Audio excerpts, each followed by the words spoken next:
Hey guys, it's so exciting to be back with the lights, cameras, and everything. I have missed doing this. Really, I have. And guess what? I had my friends come over to the house today and we're just gisting.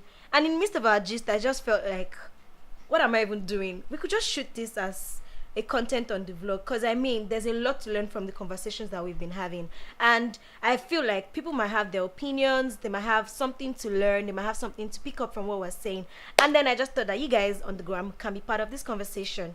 So meet Nifemi. Hi guys, my name is Nifemi Brown. And then Moralayo. Hello, I'm Moralayo. Yeah, so they came over to the house to say hi to me. I know we're talking about something about weddings in Nigeria at present and how weddings are becoming more and more expensive by the day. Yeah. And I was wondering, or I was saying that the way weddings are going, people are concentrating more on the sleigh, the trending on the gram and everything. And then at the end of the day, I am just asking if people really care about how rich the marriage itself is. If it's just the wedding that is a big wedding and then the marriage is a small marriage. So as we were talking, you guys were saying your own things, but then let's just put it out there. Okay. So first of all, I think that of course we are in the jet age of branding yourself, looking a certain way online. So I think people are putting a lot of energy into looking good online. So that is translating into the kind of weddings people are doing. But I don't want to judge a wedding, and I don't want to use a wedding to judge people's marriage. So I want to believe that people getting married while they were dating had sense enough to sit back and say, this is how our marriage is going to go. It doesn't have to be like, you don't have to have all the money to have a proper marriage. But if you sat down together and say, okay, this is what we are going to do, this is how we are going to spend money, this is how we are going to have kids and all that, I think they will have a good marriage. So a big wedding doesn't necessarily translate into a poor marriage if both, if the couples are smart enough. So. Yeah. Well, you can have a big wedding and you can have a very rich marriage too. But it, just like you said, it depends on you guys preparing. That's the husband and the wife. If you prepare well, I think you have a wonderful marriage. But yes, now people focus more on the wedding, having the big ceremony. You know, there's a lot of competition. There's a lot of living up to other people's expectations. But I believe.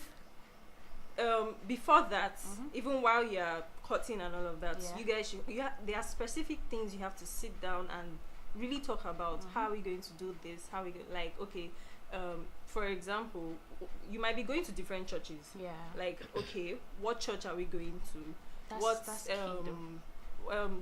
so many things I can't even start putting there now. Well, I think that for me, I feel like there's more work in building a home than setting up an event. I feel like you have to know what your long-term goals are, instead of what the wedding day would look like. Because really, of course, it's not a big deal. Everybody, you don't want to have a very big that bride that everybody will always be like, we see her on a wedding day. But then I think that what my fear is the way that our world is going now. I feel like the Nigerian system or the Nigerian society is concentrating more on adopting some cultures from the West, and then we're now forgetting those things that are supposed to be our roles as married people, as people that because for me, I believe that the family is the unit where the society pans out from. So whatever you do in your home, and your home starts from just the two of you, so from your relationship, you have to know that this is not even the wedding is even very small compared to what you're exactly the bigger picture. But something just came to mind. Like, I saw a video on Instagram that the lady, while she was doing the normal thing, you greet everybody after, and she had to kneel down all through the this thing and greet him while the man was standing and all of that. Okay, so you said something about westernized this thing. Well, I believe there's something called tradition and their morals and values. So that kind of situation where she kneels down, I just want to know, what do you think about that? Because to be honest, let me tell you something. For me, I feel like nobody says that the way an Oyinbo will say good morning is wrong, because that is their culture. So if I, as a Yoruba girl, if the expectations that my parents have of me is that our culture is that I kneel down. It's not about being Oyinbo or being peperempe. I will kneel down because that is what I was brought up to do. That does not bring me down. That is my culture. So if is that, for example, let's say maybe the video you watched, it could be that the guy is probably Igbo and the girl is Yoruba. It could be that they're from different tribes. I've taken my Igbo friend to my mom's elder sister's house, and I practically had to beg her to kneel down to greet the old woman, because she felt like it's not part of our own culture. So it's not even about modernism or anything. It's about our culture. And I feel pained actually when I see how the society is really, really putting our own culture like this.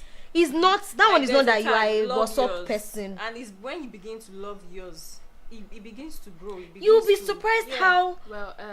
As regards you saying that, we are talking about rich wedding. So you talked about bringing Western culture in. I wouldn't say that having big weddings, because we have lots of big weddings now, I don't think it's borrowing from the West. Do you think so? Yes. Even Westerners are not Westerners don't have big weddings. Usually they are the ones that have 10, 150 guests. Yeah. And they feed on small chops and all that. But you see, from time culturally, Nigerians are big spenders, especially Yorubas, exactly. Go all out there. You want to get married, your paternal people you don't know from your friends. I swear. And I will always love Yoruba. But the difference now is that we're in digital age. Everybody has a phone, and everybody's seeing what other people are doing. Out there. So that's why it looks like it's more competitive. But we have always been like this. But my own question is, we're talking about how does big wedding translate to big marriage? Like, does that mean they're going to have a stable marriage? But I think that with the high rate of divorce these days, it's just clear that people that are getting married now are more concerned on having rich weddings. Yes. So you can tell that people who are poorly managing their time when they are dating, it's as if everybody's dating for the glam. You are not asking the right question. You are not asking if he wants to use. How do you want to use the toothpaste? That's a serious issue. Are you serious? I'm telling you, people get divorced for that. Like, you need to ask all the necessary questions. Like, how many kids are we having? Yeah, that one. What matters to you? What do you like to eat? What would be the color of our window blind? And all those things. But those are like those are even small decisions. Exactly, but when it comes to things like what kind of schools do you want your children to attend? What kind of... In fact, there are some couples that you're dating, but you guys don't have the same level of expectation when it even comes to celebration of the wedding itself. Do you know that? There's some guys that are like, I want to go all out, I want to have blah, I want to do this, I want to do that. And then there's some ladies that they're the ones that have that kind of energy. They want everything, and then the guy is like, it's usually like that. The ladies are always the big wedding side, and the guys are like, can we just walk down the aisle? They like it very, That's me. So in essence, what we're just saying, guys, is as much as all of us desire to have the best of weddings and everything, it is of essence for us to concentrate on making sure that what you're gathering people for is the marriage, not exactly that event. Is the long-term staying together. It's the having children together, being able to make good decisions, being able to raise role models in society. So as much as we're trying to do a big wedding, please let's not forget that our home is the most important factor. So even if you have a very big wedding or a very small wedding, at the end of the day, what kind of offsprings will be built in that home? What kind of home? Can that home be a pace setter? Those are the questions to ask yourself. So, and those are the questions I ask myself too. So it's not about the gram. At the end of the day, people will look at your wedding pictures and they'll probably forget about it. And even if they don't forget, and you are the trend that they will say, I want to do my gele like this bride, I want to do this like this, someday those things will not count anymore, because the bigger picture will be what you're living in the reality. True. So we need to make sure that we're not losing focus of the long-term goal while we're planning for the event. All right, thank you for watching. Thank you guys for being here. Thank you for having us. We're still going to have more topics. Stay tuned. Bye.